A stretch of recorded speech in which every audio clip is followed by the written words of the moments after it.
पावन धारा पर देश के प्रधानमंत्री नरेंद्र मोदी ने श्री कल्की धाम मंदिर की नींव क्या रखी। नए भारत की नई तस्वीर में सनातन चेतना को एक नए सिरे से जागृत कर दिया। दशकों पहले मिटाई गई राष्ट्र धरोहरों को पुनः जीवित कर दिया। देखा जाए तो पीएम मोदी मंदिर निर्माण से राष्ट्र मंदिर के सपने को साकार कर रहे हैं। धर्म पथ पर चलकर अपने कर्तव्यों का अनुसरण करते हुए अपने 9.5 साल के कार्यकाल में पीएम मोदी ने लोगों के उन सपनों को साकार कर दिखाया जिसका इंतजार देश के लोगों को दशकों से था।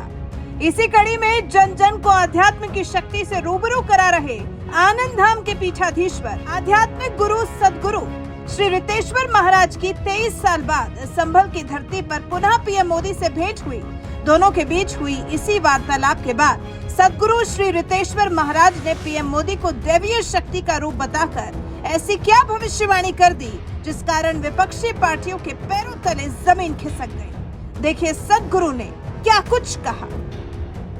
देखिए, आज प्रधानमंत्री जी ने बहुत प्यारी बात कही है कि साधु संत मंदिरों का निर्माण कर रहे हैं और मैं राष्ट्र मंदिर के निर्माण में लगा हूं। और मैं समझता हूं कि सनातन संस्कृति के जो धरोहर पहले मिटा दिए गए थे या जो नहीं हैं, उनकी संख्या जैसे जैसे बढ़ती जाएगी तो सनातन संस्कृति जो वसुधैव कुटुंबकम को मानती है वो फिर से पुनरुत्थान की ओर जाएगा। केवल भारत के लिए नहीं, पूरे संसार के लिए आनंद का दिवस है। और इस वर्ष को मैं क्या कहूं, इस महीने को, एक तरफ जहां 500 वर्षों के बाद भगवान रामलला प्रतिष्ठित हो रहे हैं, जहां एक मुस्लिम देश में इतना भव्य और दिव्य मंदिर बन रहा है, मुझे लगता है जिन लोगों की जीवन में कुछ आशंकाएं रही होंगी, जो तुष्टीकरण की बात करते थे, आज यशस्वी और श्रेष्ठ प्रधानमंत्री ने अपनी कर्मठता से, भारत के साधु संतों ने और भारत के देश प्रेमियों ने मिलकर एक नए भारत की रचना का संकल्प ले लिया है। और अब वो आगे बढ़ गया है। केवल संकल्प मात्र नहीं है, धरातल पर संकल्प आ गया है। मुझे लगता है भारत के लिए स्वर्णिम काल चल रहा है। प्रधानमंत्री जी से भी आपकी बात हुई, मंच पे हम देख रहे थे, काफी मुस्कुराए, हंस के भी बात हुई, लेकिन किन इश्यूज पे आपकी बात हुई प्रधानमंत्री? देखिए, प्रधानमंत्री जी से हमारे पुराने परिचय हैं, तो एक लंबे कालखंड के बाद ऐसे मिलना हुआ तो उन्होंने बहुत जोर से हंसते हुए कहा, मैं अभी भी 41 का हूं, मैं अभी भी। मैं बोला, आप शतायु हैं, आप कभी भी उम्र आपको रोक ही नहीं सकती।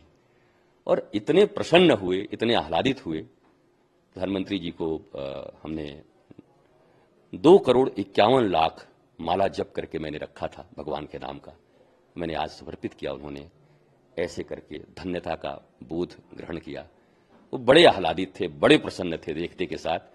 और मैं तो भारत माँ का बेटा उनको मानता हूँ, भारत माँ के सपूत हैं।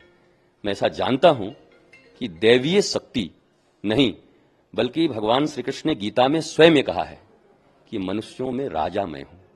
अर्थात लोकतंत्र में जिन लोगों ने प्रधानमंत्री को चुना है, अगर आज आप गीता की भी दृष्टि से देखें तो उनमें भगवत सत्ता पूर्ण रूप से विराजमान है।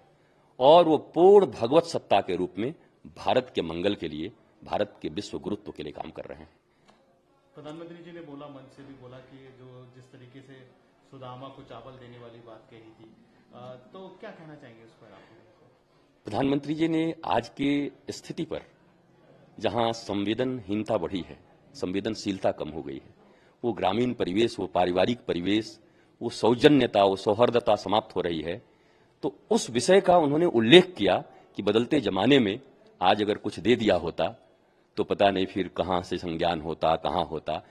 उन्होंने एक बहुत व्यंग तो है ये, पर ये मार्मिक सत्य है भारत के लिए कि आज पूरे भारतवासी, हमारी विधायिका, हमारी न्यायपालिका और चारों स्तंभ, आप मीडिया भी, लोकतंत्र के चौथे स्तंभ, आज सब विचार करने के मजबूर हुए कि हमारी सौहार्दता की जरूरत है और सब चीजों को सस्पिशियस दृष्टि से नहीं देखना है।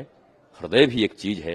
दल के दलदल से ऊपर उठकर, आज मैंने प्रधानमंत्री जी को एक बात और कही, चर्चा चल रही थी सभी, तो मैंने कहा प्रधानमंत्री जी को कि दल के दलदल से, उन्होंने कहा कि देखो प्रमोद जी मुझे आए थे, पहले ही घोषणा कर दिया इन्होंने कि मैं आ रहा हूं। मैंने कहा आप दल के दलदल से ऊपर उठकर भारत के दिल की बात आप करते हो। वो मुस्कुरा गए, बोला हाँ मैं दिल से बात करता हूं। तो आज बड़े आह्लाद के क्षण थे। आज अद्भुत शब्दों में बयान करना बड़ा कठिन हो रहा है, परंतु उनके सारगर्भित भाषण, एक एक शब्द भारत के राष्ट्रवाद, भारत के सांस्कृतिक उत्थान, भारत में धर्म की पुनर्स्थापना और प्रत्येक भारतवासियों का साइंस एंड टेक्नोलॉजी के आधार पर, अर्थात जो हमारे रिचुअल्स हैं, हमारा जो मटेरियल साइंस और स्पिरिचुअल साइंस है, दोनों को मिलाकर आज प्रधानमंत्री ने सारगर्भित संबोधन भारत को दिया है। साथियों, जिस दिन अयोध्या में राम मंदिर की प्राण प्रतिष्ठा हुई थी, तब मैंने एक और बात कही थी। 22 जनवरी से अब नए काल चक्र की शुरुआत हो चुकी है। प्रभु श्री राम ने जब शासन किया तो उसका प्रभाव हजारों वर्ष तक रहा। उसी तरह राम लला के विराजमान होने से अगले 1000 वर्षों तक भारत के लिए एक नई यात्रा का शुभारंभ हो रहा है। अमृत काल में राष्ट्र निर्माण के लिए पूरी सहस्त्र शताब्दी का यह संकल्प केवल एक अभिलाषा भर नहीं है, ये एक ऐसा संकल्प है जिसे हमारी संस्कृति ने हर कालखंड में जीकर दिखाया है।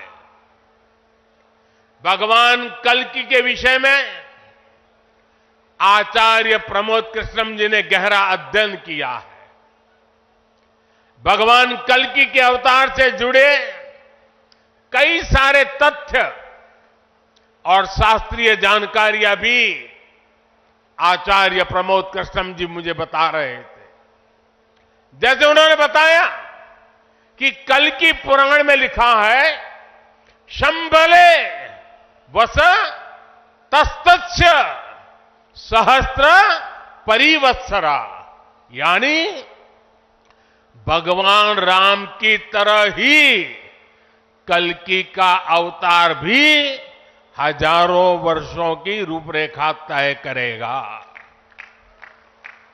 इसलिए भाइयों और बहनों, हम ये कह सकते हैं कि कल्कि काल चक्र के परिवर्तन के प्रणेता भी है और प्रेरणा स्रोत भी है।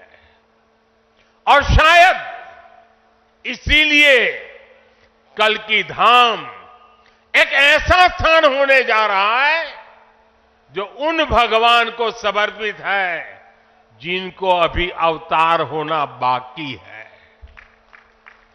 अब कल्पना करिए, हमारे शास्त्रों में सैकड़ों हजारों साल पहले भविष्य को लेकर इस तरह की अवधारणा लिखी गई। हजारों वर्ष बाद की घटनाओं के लिए भी सोचा गया। ये कितना अद्भुत है, और ये भी कितना अद्भुत है कि आज प्रमोद कृष्णम जैसे लोग पूरे विश्वास के साथ उन मान्यताओं को आगे बढ़ा रहे हैं, अपना जीवन खपा रहे हैं। वो भगवान कल्कि के लिए मंदिर बना रहे हैं, उनकी आराधना कर रहे हैं। हजारों वर्ष बाद की आस्था और अभी से उसकी तैयारी, यानी हम लोग भविष्य को लेकर कितने तैयार रहने वाले लोग हैं। इसके लिए तो प्रमोद कृष्णम जी वाकई सराहना के पात्र हैं। मैं तो प्रमोद कृष्णम जी को एक राजनीतिक व्यक्ति के रूप में दूर से जानता था, मेरा परिचय नहीं था। लेकिन अभी जब कुछ दिन पहले मेरी उनसे पहली मुलाकात हुई तो ये भी पता चला कि वो ऐसे धार्मिक आध्यात्मिक कार्यों में कितनी मेहनत से लगे रहते हैं। कल्कि मंदिर के लिए इन्हें पिछली सरकारों से लंबी लड़ाई लड़नी पड़ी, कोर्ट के चक्कर भी लगाने पड़े, वो मुझे बता रहे थे कि एक समय उन्हें कहा जा रहा था कि मंदिर बनाने से शांति व्यवस्था बिगड़ जाएगी। आज हमारी सरकार में प्रमोद कृष्णम जी निश्चिंत होकर इस काम को शुरू कर पाए हैं। मुझे भरोसा है कि मंदिर इस बात का प्रमाण होगी कि हम बेहतर भविष्य को लेकर कितने सकारात्मक रहने वाले लोग हैं।